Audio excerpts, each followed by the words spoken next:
అధ్యక్ష వారికి ఓపిక ఉండాలి, సహనం ఉండాలి.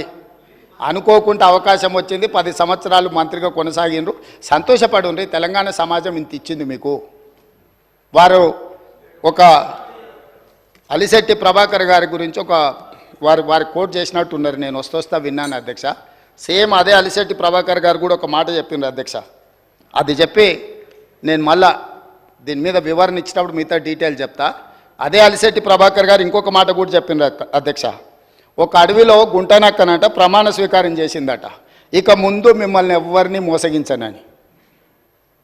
అడవిలో గుంటనక్క ప్రమాణ స్వీకారం, మిమ్మల్ని ఎవరిని మోసగించనని చేస్తే గుంటనక్కని ఎవరన్నా నమ్ముతారా అధ్యక్ష? 10 సంవత్సరాలు ఏలి ప్రజల్ని మోసం చేసి ఇవాళ వారు అక్కడ కూర్చొని ఈ ప్రభుత్వం ఏం చేయట్లేదు, ఈ ప్రభుత్వం తెలంగాణ సమాజాన్ని మోసం చేసింది అన్నట్టుగా మాట్లాడితే నమ్మడానికి ఎవరు సిద్ధంగా లేరు అధ్యక్ష. అదే అలిశెట్టి ప్రభాకర్, కరీంనగర్ బిడ్డ, సిరిసిల్లనే అనుకుంటా పొన్నం ప్రభాకర్ గారు చెప్పాలి, జగిత్యాల. వారు చెప్పిందే కూడా మన కళ్ళ ముందర ఉంది అధ్యక్ష. కాబట్టి దయచేసి తారక రామారావు గారికి నా సూచన ఒక్కటే. సరే పెద్దలు వారు రాలేదు, వారి అనుభవంతో మాకేమైనా సూచనలు ఇస్తారని ఎదురు చూసిన, చీల్చి చెండాడుతా అని అంటే ఎందుకైనా మంచిదని బుల్లెట్ ప్రూఫ్ జాకెట్ కూడా తోడుకొని వచ్చినాం అధ్యక్ష. మా వెంకటరెడ్డి గారు అయితే 10 గంటలకు అసెంబ్లీ అని అంటే 9:30కే వచ్చి కూర్చున్నాడు, అదేందో చూద్దామని చెప్పి. ఒక సినిమాలో మీకు తెలుసు కదా అధ్యక్ష, నేను ఊరు బయట ఉన్న కొండనెత్తుతా మీరు రాండి అని సవాల్ ఇస్తుండే ఒక ఆయన. ఊరంతా వచ్చిందారే ఎట్లెత్తుతాడో చూద్దామని. ఇంకా పేల్వాన్ కూడా కొండ దగ్గరకు వచ్చిండు. వచ్చి మొత్తం జబ్బలు జరుచుకొని తొడలు కొట్టుకొని చెప్పిండట, మీరు అందరు కలిసి ఎత్తి నా మీద పెట్టుండి మోసి చూపిస్తా అని. గట్లనే ఉంది అధ్యక్ష వాళ్ళ చీల్చి చెండాడు కూడా. కాబట్టి దయచేసి ఇప్పటికైనా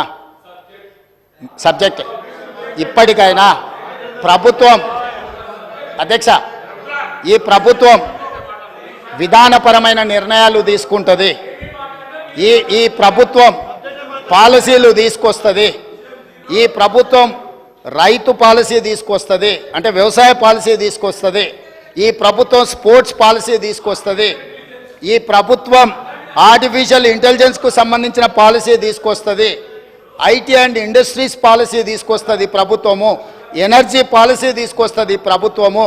మేము తీసుకొచ్చే పాలసీలల్లా మీరు సలహాలు సూచనలు ఇవ్వండి. ధరణి మీద కూడా మేము పాలసీ తీసుకొస్తాం. ఇవాళనో రేపు మా రెవెన్యూ శాఖ మంత్రి గారు ఇప్పటి వరకు చేసిన ఎక్సర్సైజ్ అంతా ధరణి రిలేటెడ్ కూడా, దానికి సంబంధించి ఏమేమి విషయాలు పాలసీ మేము తీసుకురావాలనుకుంటున్నాం తప్పకుండా మా మంత్రి గారు చెప్తారు.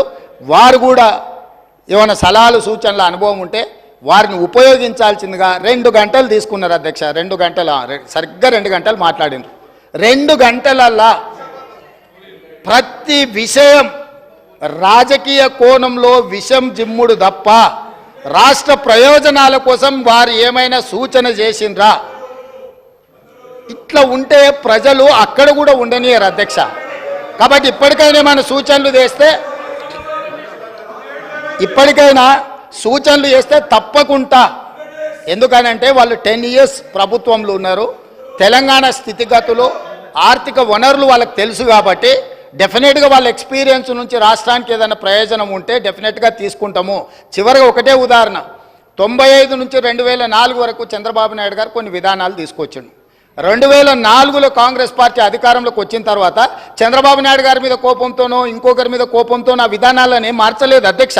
వాటిని ఇంకా పెంపొందించి విస్తరించి ప్రణాళికబద్ధంగా దాని మీద మెరుగైన విధానాలు తీసుకొచ్చి అభివృద్ధి చేసింది. కాబట్టి హైదరాబాద్కు మెట్రో వచ్చింది, హైదరాబాద్కు ఔటర్ రింగ్ రోడ్ వచ్చింది, హైదరాబాద్కి అంతర్జాతీయ ఎయిర్పోర్ట్ వచ్చింది, హైదరాబాద్కి ఐటీ కంపెనీలు వచ్చినాయి, హైదరాబాద్కు ఫార్మా కంపెనీలు వచ్చినాయి, హైదరాబాద్కి గోదావరి జలాలు వచ్చినాయి, హైదరాబాద్కి కృష్ణా జలాలు వచ్చినాయి అధ్యక్ష. వాళ్ళు నిజంగానే ఉపయోగపడే పాలసీ ఏదైనా తెస్తే కొనసాగించడానికి అభ్యంతరం లేదు. మేము తెచ్చిన పాలసీల మీద వారేమైనా సూచన చేస్తే సహేతుకమైన సూచనలు సలహాలు తీసుకోవడానికి కూడా మా ప్రభుత్వానికి ఎలాంటి అభ్యంతరం లేదని తమ ద్వారా ప్రతిపక్ష నాయకులకు నేను చెప్పదలుచుకున్నా అధ్యక్ష.